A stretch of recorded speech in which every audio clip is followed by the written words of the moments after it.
कृष्ण कृष्ण हरे हरे, हरे राम राम राम राम हरे हरे, हरे कृष्ण कृष्ण कृष्ण हरे हरे, हरे राम राम राम राम हरे हरे, हरे कृष्ण कृष्ण कृष्ण हरे हरे, हरे राम राम राम राम हरे हरे, हरे कृष्णा कृष्ण कृष्ण हरे हरे, हरे राम राम राम हरे हरे, राधा माधव राधा माधव सीता, जय जगन्नाथ जय बलदेवा जय, सुभद्रा माँ जय, सुदर्शना जय, गौरनिताय जय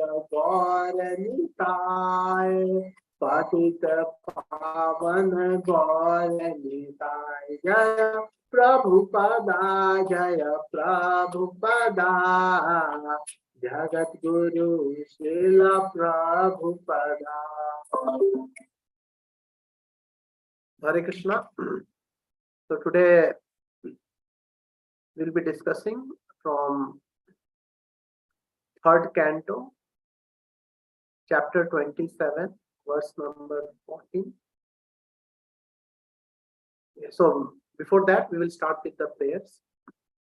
Om Ajnanatimirandhasya Jnananjana Shalakaya Chakshurunmilitam Yena Tasmai Shri Gurve Namah, Shri Chaitanya Manobhishtam Sthapitam Yena Bhutale Swayam Rupa Kadamahyam Dadati Swapadantikam Vandeham Shri Guru Shri Yutat Padkamalam Shri Gurun Vaishnavanscha Shri Rupam Sagra Jatam Sahagana Raghunatham Vitam Tvam Sajivam Sadvaitam Savadhutam Parijana Sahitam Krishna Chaitanya Devam Shri Radha Krishna Padan Sahagana Lalita Shri Vishakham Vitamscha Namo Vishnu Padaya Krishna Prishtaya Bhutale Srimate Bhakti Vedanta Swaminiti Namine Namaste Saraswate Deve गौरवाणी प्रचार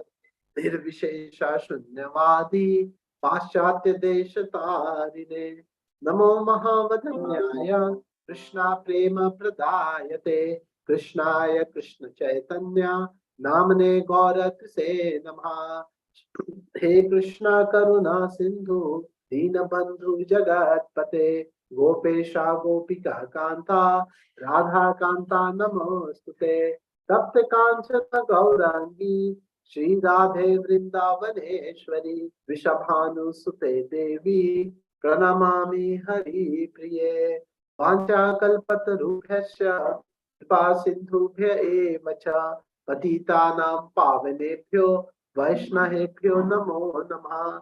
जय श्री कृष्ण चैतन्य प्रभु नित्यानंद श्री अद्वैत गदाधर श्रीवासादि गौर भक्तवृंद, हरे कृष्णा कृष्ण कृष्ण हरे हरे, हरे Ram Ram Ram Hare Hare.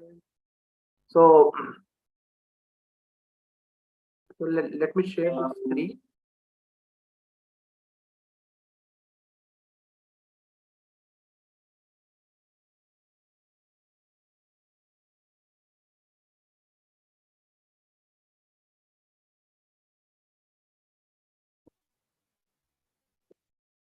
So here we are today to discuss third canto, status quo, chapter 7, verse number 40. भूता सूक्ष्मेन्द्रिया मानो बुद्धि आदिश्व इह निद्रया लीनेष्व असति यस्तत्र विनिद्रो निरहंकार क्रिया। भूता सूक्ष्मेन्द्रिया मनो बुद्धि आदिश्व इह निद्रया लीनेष्व असति यस्तत्र विनिद्रो निरहंक्रिया। भूता सूक्ष्मेन्द्रिया मानो buddhi adishva iha nidaya lineshva asti yastatra vinitro nirahankriya. So we see the word to word meaning.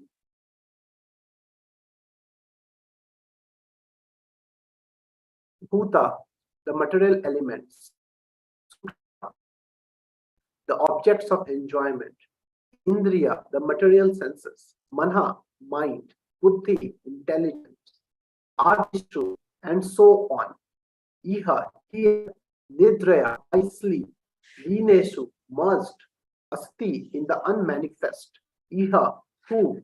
Atra, there. Vinidra, awake. Nirahya, free from the false ego. Although a devotee appears to be versed in the five material elements, the objects of material enjoyment, the material senses, and material mind and intelligence, he is understood to be awake and to be freed from the false ego. Purport, and by His Divine Grace, Abhay Charnavind, Bhaktivedanta Swami Srila Prabhupada, the explanation by Rup Goswami in Bhakti Rasamrita Sindhu of how a person can be liberated even in this body is more elaborately explained in this verse. The living entity who has become Satyadrik, who realizes his position in relationship with the Supreme Personality of Godhead, may remain apparently merged in the five elements of matter, the five material sense objects, the 10 senses and the material and the mind and the intelligence. But still, he is considered to be awake and to be freed from the reaction of false ego. Here, the word Lina is very significant. The Mayavadi philosophers recommend merging in the impersonal effulgence of Brahman. That is their ultimate goal or destination. That merging is also mentioned here. But in spite of merging, one can keep his individuality. The example given by Jiva Goswami is that a green bird that enters a green tree appears to merge in the color of greenness, but actually the bird does not lose its individuality. Similarly, a living entity merged in the material nature or in the spiritual nature does not give up his individuality. Real individuality is to be understood, to understand oneself to be the eternal servitor of the Supreme Lord. This information is received from the mouth of Lord Chaitanya. He said clearly upon the inquiry of Sanatan Goswami that a living entity is the servitor of Krishna eternally. Krishna also confirms in Bhagavad Gita that the living entity is eternally his part and parcel. The part and parcel is meant to serve the whole. This is individuality. It is so even in this material existence. Even when the living entity apparently merged in the matter, his gross body is made up of five elements, and his subtle body is made of intelligence, mind, false ego, and contaminated consciousness. And he has five active and five knowledge acquiring senses. In this way, he merges in matter. But even while merged in the 24 elements of matter, he can keep his individuality as the eternal servitor of the Lord, either in the spiritual nature or in the material nature. Such a servitor is to be considered a liberated soul. That is the explanation of the authorities, and it is confirmed in this verse. Okay.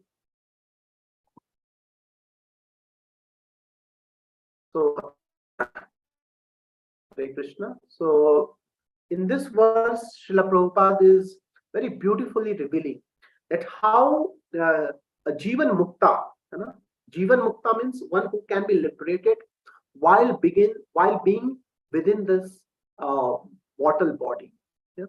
So we know that our Bhagavad Gita gives three phases, or three layers of existence, of our body. So the first is the gross body, which we are able to see, which is, as Srila Prabhupada told, it is made up of five elements. Yes, and then we have the subtle body, which is the software, or which is the medium for the soul to interact with the body. And the third and the most inner core layer is the actual self, is the spirit soul. The So the spiritual spark, yes, which animates the other two layers, yes. So the conscious being is actually the spirit soul, and the subtle body and the gross body, they are animated by the spirit soul, yes. So here the subtle body, it basically acts as the medium through which the soul interacts with the outside world. Okay. So recently we had the visit of His Grace Chaitanya Charan Prabhu, and he very nicely elaborated many wonderful topics. So one of the concepts he told is that the subtle body, it can act in two ways. Yes. So first of all, it can act like a transmitter, and second of all, it can act like a transformer. Yes. So what does that mean? So in case of a liberated soul, his subtle body, that is basically the mind, it act like the transmitter. Transmitter means it's just a medium. Yeah, it's just a wire medium for the soul to exercise its free will in the outside world. Yes, and even from the outside world, whatever perception is coming, it is coming in its true format. Yes, and it is reaching to the soul, and thus the subtle body, which is in between the soul and the outside world, just acts like a transparent medium, or we can say it acts like a perfect transmitter. But in case of the conditioned soul, the same subtle body, it acts like a transformer. Why? Because that subtle body is tainted with three modes of material nature.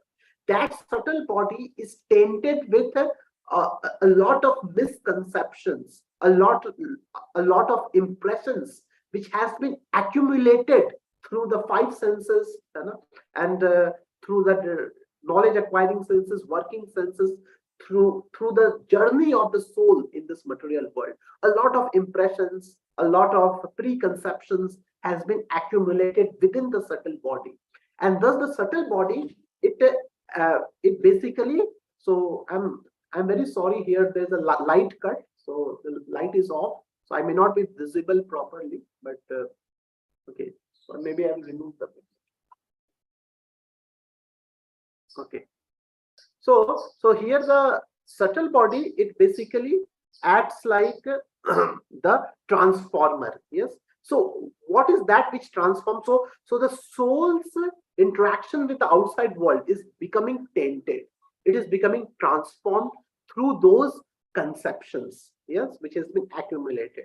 But in this verse, as we are talking, so another beautiful example which can be given is of light. So in the science, we study the optics, how the light transmits through a medium. Yes. So if the medium is perfectly transparent, yeah. So in physics, what is the definition of transparent medium? Transparent medium is that medium through which the light can pass unaltered. Yes, it can pass unaffected or untouched. Yes, so that's the transparent medium. Whereas there are some mediums, which can affect different aspects of light when it is passing through the medium. Sometimes it can affect the color of the light, it can affect the wavelength of the light, it can affect the polarization of the light, it can affect the intensity of the light. Yes. So similarly, sometimes the soul is considered as the soul, can be considered like a bulb, and the consciousness can be compared just like the light which is coming out of the bulb. Yes, so the consciousness pervades the whole body. Similarly, when the light is coming out of the soul, the consciousness is coming out of the soul. So that consciousness, if it is untouched, so then it is known as the transparent medium, just like in our physics example as I have given. Yes, but if the same consciousness or the light which is emanating from the soul, if it is altered, so then that means that medium is not transparent, it is tainted with the three modes of material nature. So to make it more practical, for example, let's say we use our mobile. Yes, So mobile is a medium, which is given to us. Yes. So somebody can use the mobile just, okay, so I need to make a call. Okay, I made a call. Okay. So I need to give a class. So I use the Zoom meeting. So I am just a user of my mobile. But sometimes it can be a reverse. Sometimes we can be so much overwhelmed by the mobile applications. Sometimes we may just we are just using the mobile again and again. We are just lost in its notifications.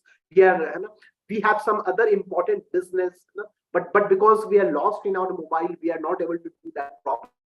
That means we are getting affected by the mobile. Yes. So similarly, the which is given to us, whether it is subtle body or the gross body, acting as a tool for the soul to exercise its free will. Yes, that's a transparent medium. So transparent medium means what? That this body is just acting as a tool for me. So it's like a yantra, just like a bike. We are given a bike. So the body is compared like a yantra to use, for the soul to use. So similarly, I use the bike to go to my office, and then after the office is over, I use the same bike to come back. So that means I'm making the perfect use of that bike as per the will of me. Yes. So similarly, similarly, a Jivan Mukta, while living in this body, he similarly uses this body. He's not affected by them. Whereas if the same yantra starts affecting the soul, he is getting overwhelmed by that yantra, by the various features there. So just like we have a bike, so instead of going to office and coming back, I think, okay, in between, let me take a nice ride. It's a nice windy season, so let me run the bike at high speed on a highway. Let me turn it back like this, like that. So that means the features of the bike or the features of the yantra is affecting me. Yes. So similarly, we can see that in the 7th chapter, Krishna speaks about parasakti and aparasakti, the superior and inferior energy. So ideally, superior energy means the soul, and the inferior energy means the various subtle matter and the gross matter. The soul is meant to use them for exercising his free will, to go back to Godhead, for the self-realization. Yes. So that's the nature of superior. Superior means one who can control the inferior. That is superior. But sometimes the opposite thing happens. Yeah. Sometimes the superior energy, which is the soul, is so much overwhelmed by the different features of the inferior energy. Yes, which the 3 modes of material nature arranges. Yeah. So 3 modes of material nature, when it enters the inferior energy, it brings beautiful shape. It brings wonderful features by which the soul gets enamored. Just like recently, I gave the example of mobile. So I'm getting affected by the various notifications which are coming in my mobile. Okay. So many people give me likes on my Facebook. Okay, so many messages have come. I have to reply them. How can I do that work? Let me skip that work and simply reply. I'm simply overwhelmed by the various notifications which my mobile is giving to me. Yes. So that's the meaning of becoming a conditioned soul. Yeah. So there is another beautiful example in the 3rd chapter which Krishna gives regarding the sequence. Like he says that the lowest are the senses. Above the senses, there is a mind. Above the mind, there is intelligence. Above the intelligence, there is a soul. So the conception of liberated soul and the conditioned soul starts from where the energy is flowing. If the energy is flowing from the bottom till top, that is from the senses to soul, so that means it's a conditioned soul. But if the same energy is flowing from the soul to senses, so that means soul is completely aware of its identity, and thus the energy flow is from soul to senses. That means now the soul decides what my senses should do. Where should I direct my mind? what should I do with my intelligence, which is the best thing to do. So the flow of energy, so if the flow of energy is from the senses to soul, that means senses are affecting the soul, senses are catching the soul. Yes, but if the same flow of energy is from soul to senses, so that means he is the master of the senses. Yeah, to substantiate these concepts more, yeah, I will refer to Srimad Bhagavad Gita. So in the Bhagavad Gita also, the similar shloka comes. So as we know that Srila Prabhupada told us that Bhagavad Gita is the graduate study of bhakti, of the spiritual science, and Srimad Bhagavatam is the postgraduate study. Yeah, so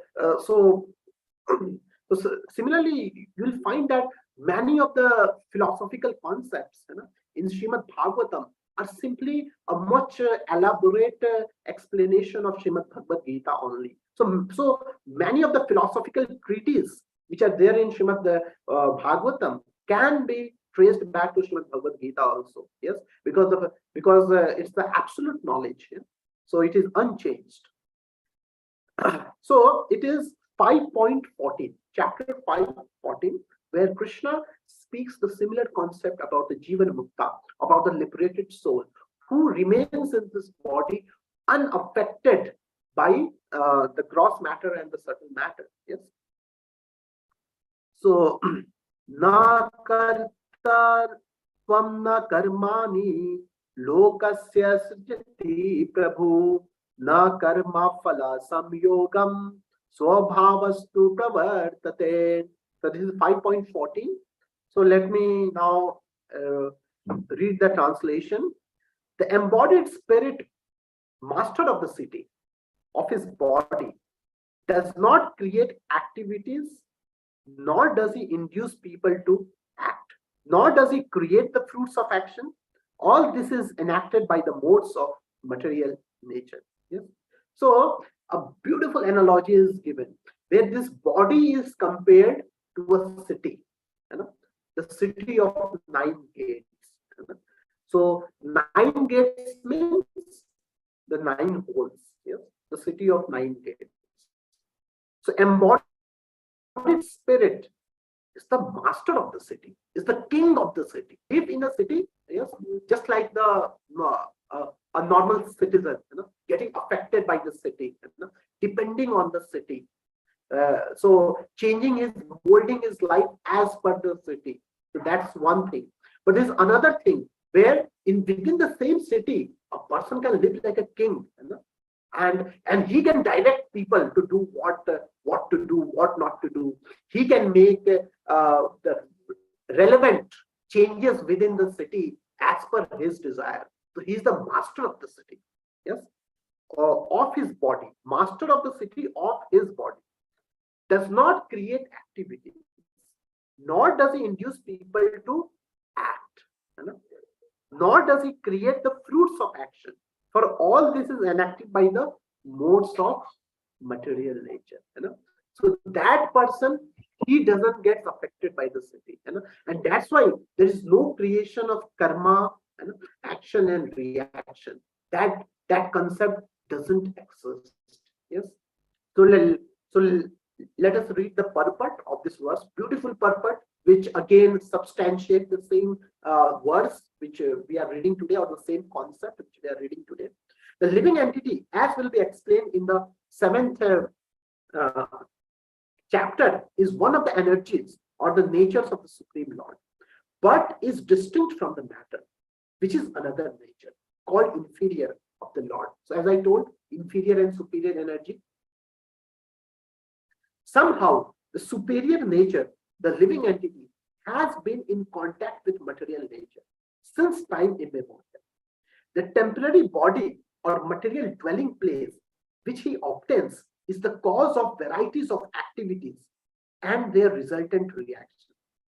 Living in such a conditioned atmosphere, one suffers the result of the activities of the body by identifying himself in ignorance with the body. Yes. It is ignorance acquired from time immemorial That is the cause of bodily suffering and distress. So as I told, the example of transformer and transmitter, So here, as what Srila Prabhupada is talking about, ignorance. So within ignorance, a person is subtle body is acting like a transformer. And why? As Srila Prabhupada is telling, because of the ignorance or the impressions accumulated from time immemorial. So his subtle body is becoming colored. So there is a transparent medium and there's a colored medium. So as I told that if suppose I paint my medium red, suppose I have a glass, for example, let's say I am interacting with you through Zoom. Yeah. So Zoom. So here the Zoom is acting like a perfect medium. Whatever I am, whatever color of t-shirt I am wearing, if whatever my eyes look like, whatever I am looking like, you are seeing it perfectly. But suppose in front of me and my screen, if I put a red sheet, or on my laptop screen, I put a red sheet, then I will appear reddish. If I put a green sheet, I will appear greenish. Yes. So at that time, this Zoom or this laptop is not acting like a perfect medium. So all of your conceptions will become tainted. And my conception of yours. So suppose if I am seeing you, yes. So I will see you also as reddish. Yes. So whatever the outside experience is also tainted, and my experience of outside also gets tainted. So both the stimuli and the response both gets tainted. Yes. So my experience of outside world is also tainted, and my action towards outside world, that also get tainted both way.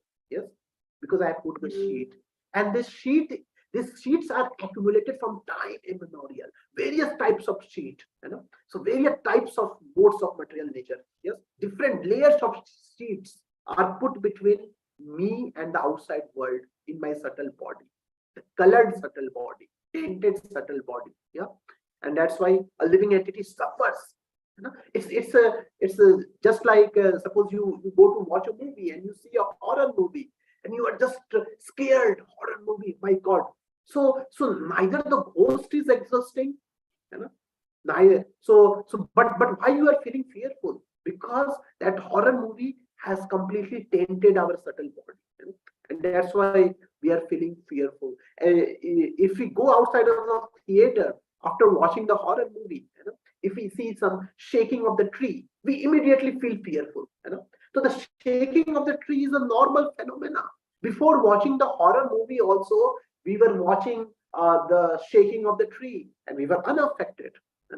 But now, after watching the horror movie, if we see the shaking of a tree, we feel, my God, some ghost is sitting there, because we saw that horror movie. Because the subtle body got tainted with the horror experience, with the horror impressions, with the horror color, you can say, or a horror sheet is put between me and the tree, and that's why my experience of the tree has become tainted. Yes, and that's why Sri Chaitanya Mahaprabhu, while compiling the Shikshastakam, the first word, the first sentence in the Shikshastakam is Cheto Darpana Marjana. It is when we start washing this sheet, this transparent medium, when we start removing this coloredness of the these three modes which has accumulated on my subtle body, we cannot have conception of the supreme truth. What to say of this material world? We cannot see this material world properly, and then what to speak of the supreme truth? Even that is also highly tainted, and that's why people come up with different philosophies of even spirituality. Even the spiritual experiences are tainted because of this tainted subtle body. Some people say that God doesn't exist.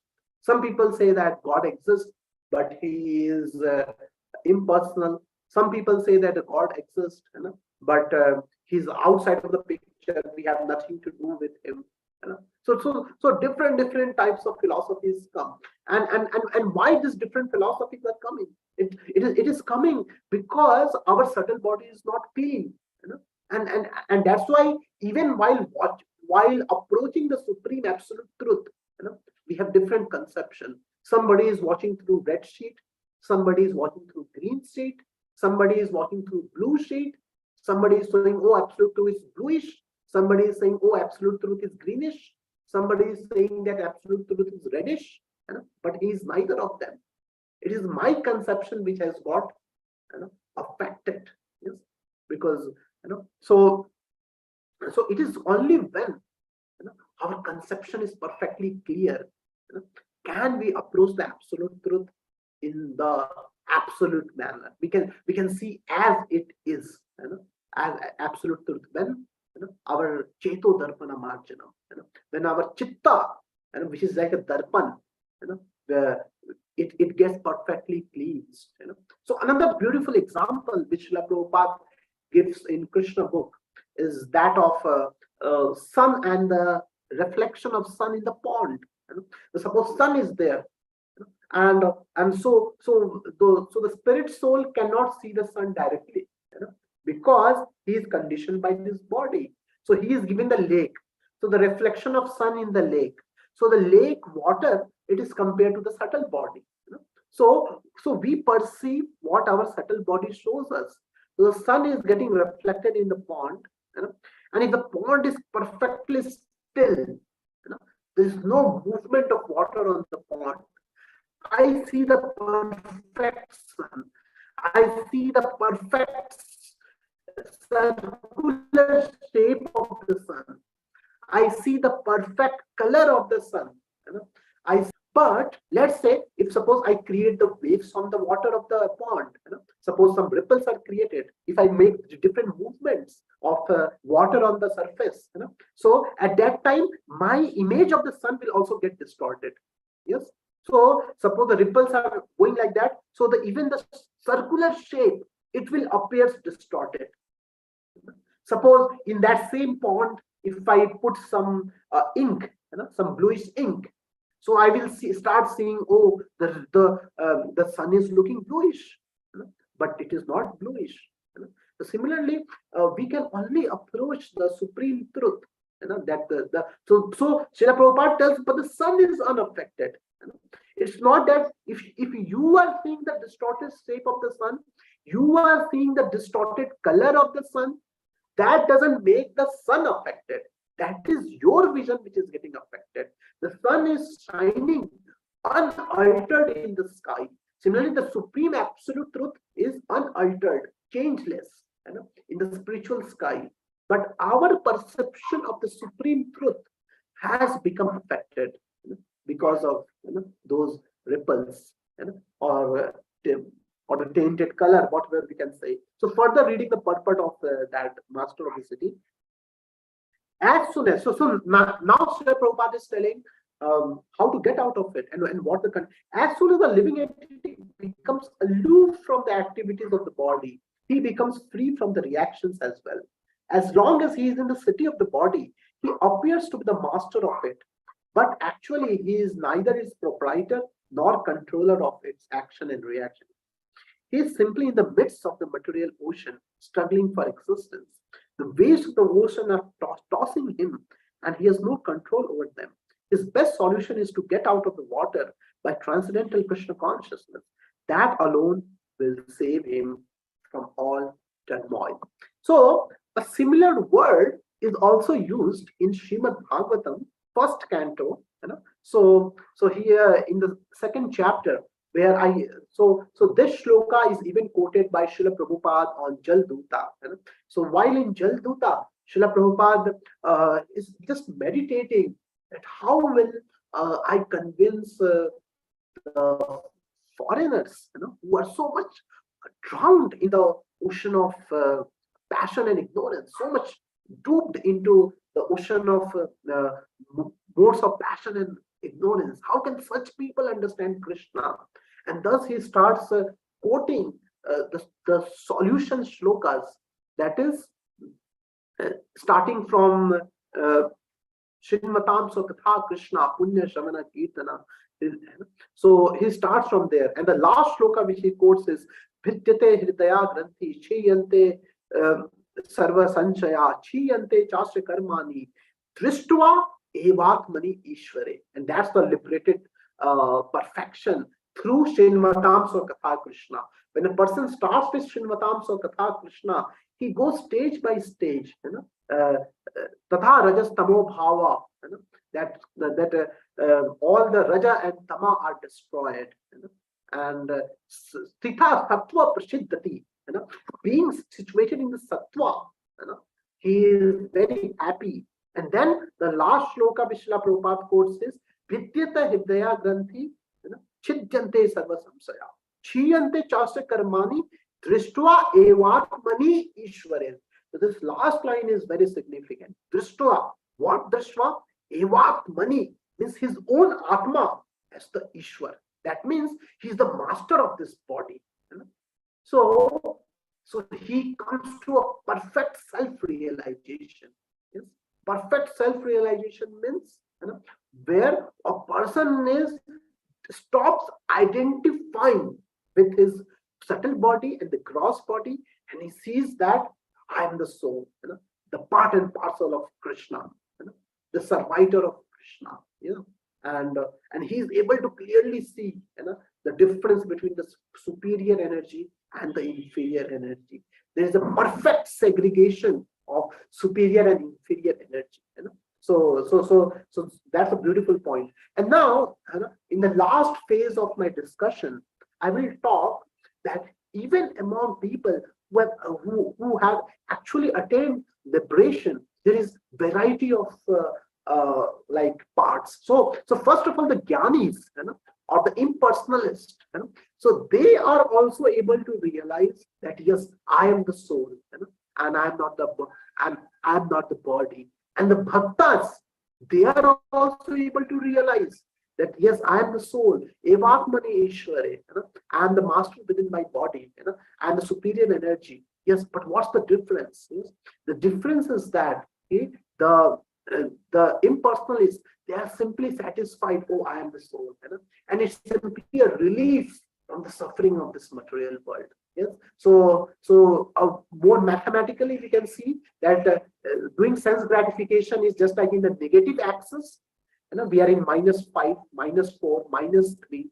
But coming to a liberated state, that means identifying oneself as a soul means you are coming to 0. 0 means no suffering, perfect peace. That means so that is touching the Sat aspect. So as we know that the absolute truth is Satchit Ananda. So touching the Sat aspect. Sat aspect means the eternal aspect. Eternal aspect means now you are free from all that temporary dualities of this world. You are perfectly like out of it. But a bhakta goes even beyond. He goes to he realizes the absolute truth in its perfect sense of Satchit Ananda. Ananda means when the spirit soul starts doing the spiritual activity, when he starts exchanging the spiritual relationship between himself and the Supreme Lord Shri Krishna. Yes, at that time he fully accesses the Satchit Ananda, and that's the most stable state. That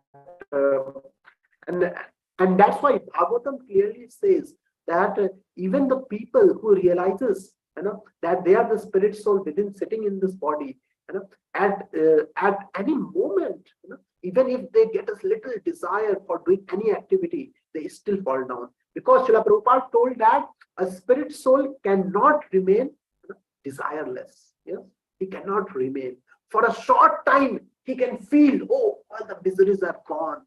I'm so happy that I am the spirit soul. So long I was identifying with this matter, and I was simply stooped into action, reaction, running from pillar to post for sense gratification. Now it's a huge relief. I'm done with this material world. And he can feel that I have merged into the Brahman, and I'm so happy here. There is no all these dualities of this world, and no more relationship issues. But he doesn't merge there. He maintains his individuality. And being an individual soul, as soon as that spirit soul thinks of doing some activity, so in order to do that activity, he is again forced to fall down and again acquire this body to exercise his desire to do something. And that's why such people sometimes, after a long time, sometimes they may start doing some social welfare activities and all those things. But so let me again go to the screen example and a subtle body and a transparent medium example. So as I told, that liberated soul means a transparent medium, whereas the conditioned soul means the colored medium, the tainted medium. So in case of bhakta, that medium is fully Krishnized. So that means it's not just a transparent medium. Now it is the medium, it's the same screen. So instead of the material color, now there is the Krishna on that screen. So that means a devotee is not being simply satisfied by the transparent medium, but his medium gets tainted with Krishna. And that's why and thus he can remain aloof from the material world. So he doesn't try to just get rid of the matter. Oh, no matter. He's not simply in washing his screen. Oh, my screen has become red. Now let me wash it. And that washing is very, very difficult. If you want to just get rid of those conceptions, it takes such a long time. And that's why Krishna in the 12.3, he says, Klesha, it's a full of miserable path to yourself, through practicing pranayama or something, to wash that screen and to make it transparent. It's very difficult. But what does the devotee do? A devotee brings Krishna on that screen. So then that Krishna which is on the screen of his mind, that only washes the other conception. Yes? So it's not the elimination process, it's the substitution process for a devotee. Yes? Wherein he even in the liberated state, where his mirror Cheto Darpana Marjanam is perfectly done. Yeah? Even in that state, a devotee is in contact with Krishna, because Krishna is the perfect and absolute spiritual, and a spirit soul is also the perfect spiritual. So there's a beautiful exchange of rasas, which happens between Krishna and the spirit soul. Yes. So a devotee doesn't want to get rid of the matter. That's all. And that's why Srila Prabhupada told us, okay, it's not that you have to suppose I have some skills. Suppose I can speak very nicely. It's not that I have to get rid of my speech. No, I will not speak. I will just become a muni. I have to get rid of all these dualities. No. So Srila Prabhupada told that a bhakta way is different. Oh, I'm good at speaking. Let me speak Krishna Katha. Let me explain the science of Krishna consciousness in a more scientific manner, in a more presentable manner to the people. Suppose I'm very fond of doing something, making some design or something. So if we see the liberated state condition and we think that, oh no, I have to get rid of all those things, I have to become a liberated, I have to become soul. But Srila Prabhupada told, no, if you're very good at designing, you can make beautiful design for Krishna, for festivals of Krishna, you can make beautiful design within the temple of Krishna. So our process is to perfectly Krishnize our senses, and that Krishnizing our senses, it automatically removes the bad conception, because Krishna, even when he entered Aghasura, so Aghasura is a demon. Aghasura's subtle body is very dirty. Aghasura is a snake. he's a python. So a snake is most doomed creature. He is fully in ignorance. He is so envious. So you can imagine layers and layers and layers of dirt accumulated on Aghasura's subtle body.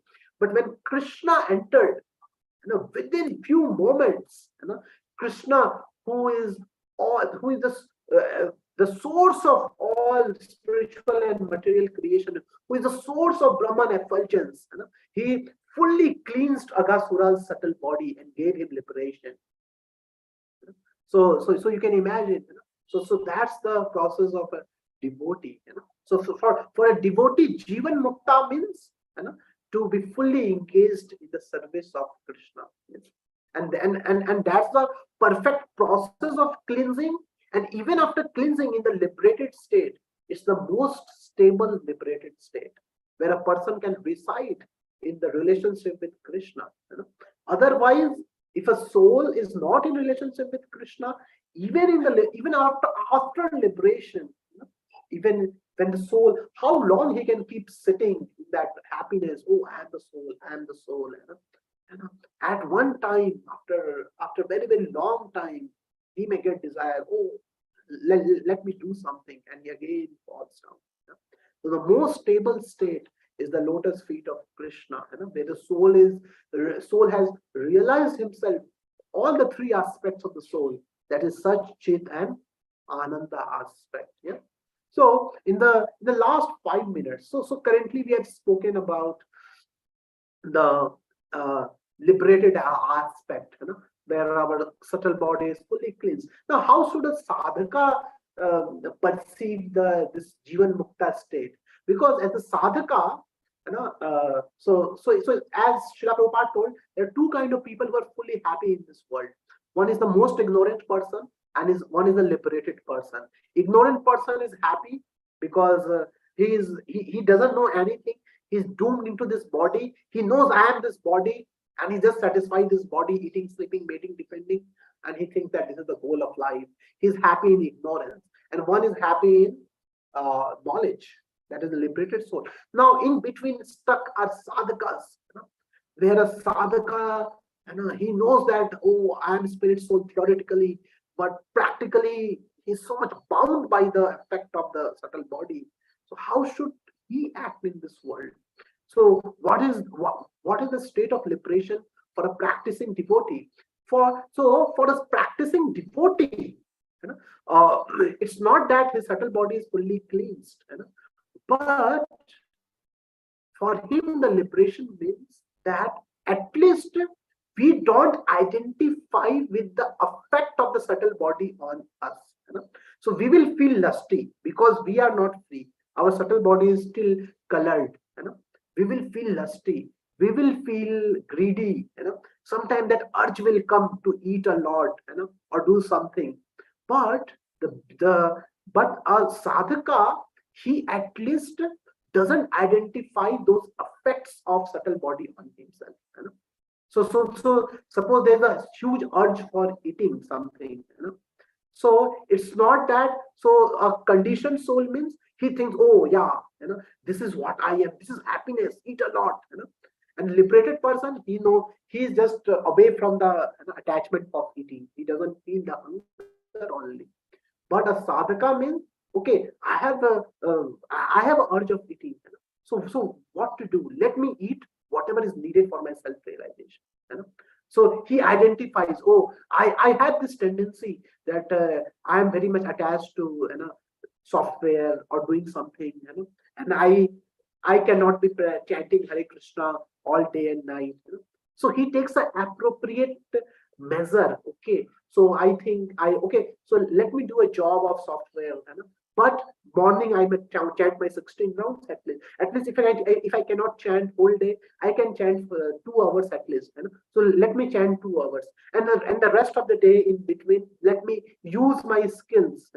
Or so my tendencies. I cannot sit at one place and just absorbed in the spiritual activity. And that's why he takes responsibility of his family. So that's why there's a grace ashram. the brahmachari, grihastha, vanaprastha is systematically made. So this varnashram system is systematically made. The Brahman, Kshatriya, Vaishya, Shudras, they are made because of different colors of the subtle body. So this system is made by Krishna, so that at least intellectually we know that I am the spirit soul, and I have this colored subtle body, and I have to get rid of it. But while getting rid of it, I cannot get rid of it automatically. I cannot just cut it down, or just get out of this body or something. That is not possible. So let me live in a way, so that so as Srila Prabhupada used the word, best use of bad bargain. So you have a bad bargain, but make the best use of it. So how can I live so that I achieve Krishna in the end? And even if I fall down because of my bad subtle body, sometime I eat a lot, sometime I sleep a lot, but I again come back. I again go to the devotee association, and I come back. So while being in this conditioned body, so this is how a sadhaka lives.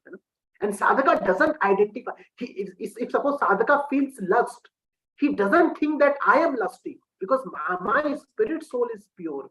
My body is lusty. My mind is lusty because of its interaction with material world since time immemorial. That doesn't make me dirty. That's why he segregates his lust from the soul. And he takes appropriate means to wash away that lust. And as I explained you before, our process is not elimination. So that's why a sadhaka, he doesn't have to just focus on lust. He doesn't have to become lust conscious. He can become love conscious. And that love will conquer the lust gradually. And that's how he can also become a Jivan Mukta, as stated in this verse today. Yeah. So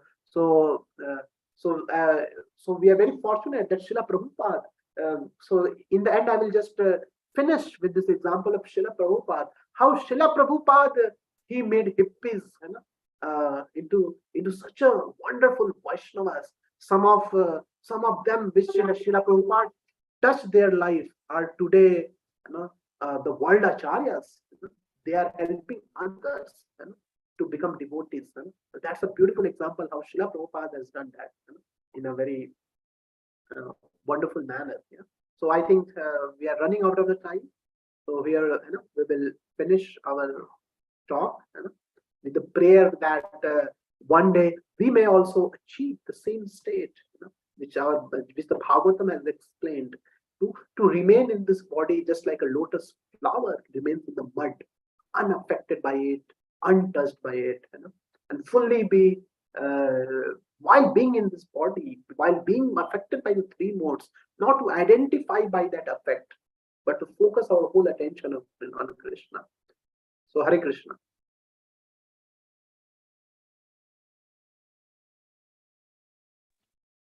Thank you very much, Abhijit Prabhu. I think it was a very deep class today, mind-boggling, but at the same time, it is worth thinking as to where are we today and where do we want to head. So thank you so much for giving that insight into it. Hare Krishna.